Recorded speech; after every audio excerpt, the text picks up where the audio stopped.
Hi, we're going to look today at 5 really excellent and diverse Adelaide Hills Chardonnays, and I just wanted to explain to you the experience that I had at the end of June. I drove through the Adelaide Hills. I sort of spent a day and a half driving around. I looked at a few producers and we did some great tasting. But the thing that really stuck out for me about the Adelaide Hills as an area, as a growing area, is it's really diverse and really quite closed. The hills are dramatic. It is so beautiful. It's the most incredibly beautiful place to be. But you can really understand and get an idea of the differences in terroir when you drive around, because you really can't see too far beyond the road that you're on. There's no real vantage points. And interestingly, when I went up to Pike and Joyce to have a look, because they've got a really great elevated cellar door, and I just wanted to kind of have a look out over the region, I couldn't see anything because it was misty and foggy, and that's how it was for the 5 days that I was in South Australia, actually, bar one day. But anyhow, the Adelaide Hills are a really exciting region, and as we know in Australia, the site of some excellent Chardonnays. So we're going to start with the Bondar Chardonnay, the 2021 Rayner Vineyard. So this is from 30-year-old vines from Echunga, which is in the southern part of the Adelaide Hills. It was, as many of them, or all of them are, hand-picked, whole bunch pressed, fermented wild in barrel, no batonnage, but full malo. And we learn something about that when we understand that it's made from Bernard clones. So these clones are also the Dijon clones, 76, 77, 95 and 96, and they are very linear, taut, acid-driven wines, or clones make acid-driven wines from these clones. And so malo really works well because it gives them a creamy undercurrent and it kind of softens some of the acid and gives them a little bit more plush shape. So in the glass here,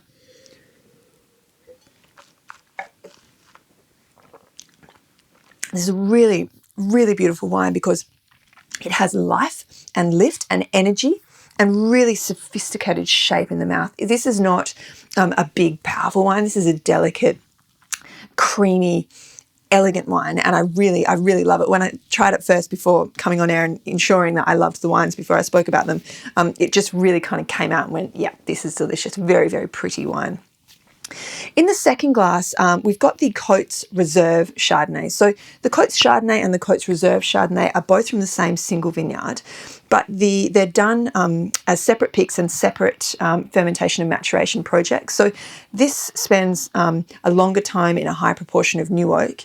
The fruit is picked over 2 passes. The first pass early to ensure that it has really beautiful natural acid line and kind of taut brightness, natural brightness. And the second pick is a little bit later on to give more tropical breadth and warmth and roundness to the fruit profile, I suppose. So I suppose the thing to know about Coates is they engage in minimal intervention while yeast ferments all the time.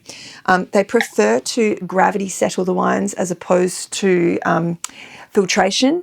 Minimal sulfur where possible, and everything done in-house, which is pretty cool, including bottling as long as it's under 500 dozen. So this, as I say, it was picked over 2 picks and was matured in 60% new oak. And this is really, I mean, where we have prettiness and life and energy and like a real citrus lilt here, this is where we have a bit more depth and power and spice. And this, you get kind of curry leaf and saffron and turmeric on the nose. These are ferment characters. And in the mouth, it's salty, briny, fleshy. There's white peach, red apple skin.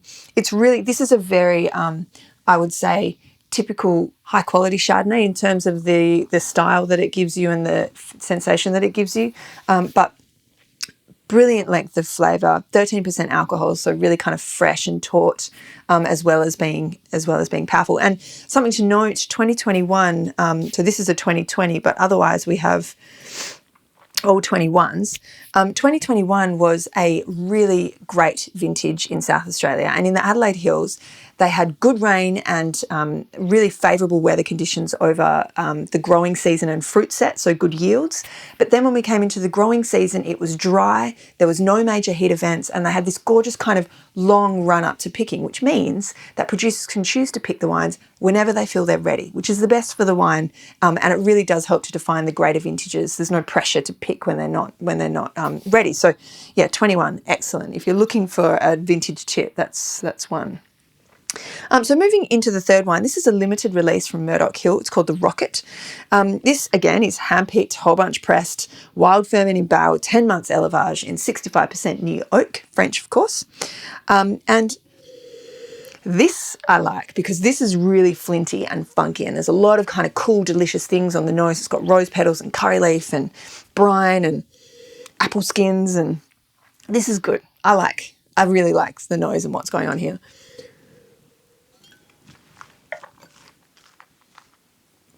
In the mouth, this has got heaps of personality, lots of texture. I don't know the clones that they use here, but it's got a real phenolic grip. I don't know if there's some gin clone or something like it. It's got a real explosive power base here. If it's other clones, fine, sure, but it's got a real kind of density and depth and muscle, and I really love this. I really feel like I could drink quite a bit of it. It's got a really nice kind of chew and kind of cashew nut character through the finish. I love it. Moving into the fourth wine. So on the trip to Adelaide Hills, I went to see Shaw & Smith twice that day, once in the morning to get some driving done in the vineyards. And for me, that's really where I understand and where I find joy is in the vineyards. Looking at the vines and looking at the dirt and all of the things growing in the dirt tells me a lot about the final product. And we know that the winemaker, Adam Wadowitz, we know that he's talented and that he makes great wine. That's not in question. What I wanted to see was the vineyard. So the Lenswood vineyard is in Lenswood. There's lots of apple orchards in Lenswood, which I found really interesting. Obviously, going into that area from a wine perspective, I was like, God, there's all these all these orchards on really great vineyard area. I'm not sure if that's the greatest thing, but they've got a really long history with apple growing in Lenswood. So it was kind of nice to see. Anyway, the Lenswood vineyard for the Shaw & Smith company is organically certified, and walking through it has this really thick, luscious green cover crop. There's kangaroos. They're doing layering. So layering is where you increase the vine density by planting cordons and allowing them to throw their own shoot base and come back up to the wire. In time, you can cut the new shoot from the mother plant and you have another vine that is a perfect clonal copy of the vine next to it, which is really quite cool. So the vineyard's looking all sort of topsy-turvy at the moment, but it's going to be a really, really great thing. And it was nice to see such a big area under organic management. So 500 metre elevation in Lenswood. The vineyard's planted in 2001. Again, Bernard clones, 95 and 76. And that gives us this real streamlined acid line, but Malo gives it that gorgeous plush cushioning. So this is a very sophisticated wine. 2020 was a warm vintage, but I don't think that it's played out badly at all in this wine. I mean, I personally prefer cooler vintages, but in the hands of a good maker and a good vineyard, it really doesn't matter.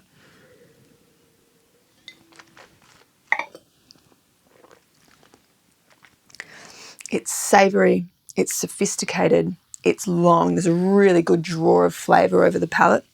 This is a very, very smart wine. I'm looking forward to seeing the 2021, but for now, this has kind of got a real nice chew and grip to it. The fruit is really savoury, and it's a beautiful wine, and obviously a really incredible vineyard site.